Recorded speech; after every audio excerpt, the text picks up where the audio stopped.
কয়েকদিন আগেই বলছিলাম পৃথিবীর সবচেয়ে বড় জিনিস কি। আজকের একটা শর্ট ক্লিপ দেব।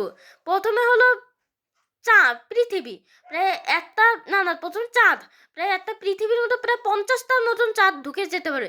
তারপর হলো নেপচুন, প্রায় নেপচুনের মধ্যে প্রায় 57টা নেপচুন, 57টা পৃথিবী ঢুকে যেতে পারে।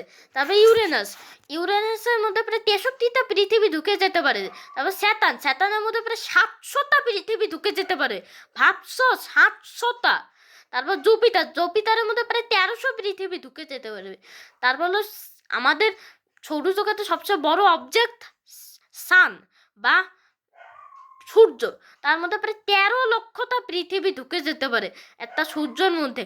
ও জুপিটার বা বৃহস্পতিরা তুলনা দিই, তা প্রায় 700 বা প্রায় 650 থেকে প্রায় 700 সাড়ে 700 পর্যন্ত বৃহস্পতি বা জুপিটার ঢুকে যেতে পারে। তাহলে এই ভিডিওটা বড় অংশ দেখতে চান তাহলে নিচের প্লে বাটন থেকে দেখে নিন। তাহলে আজকে ভিডিও পর্যন্ত, আবার দেখা হবে।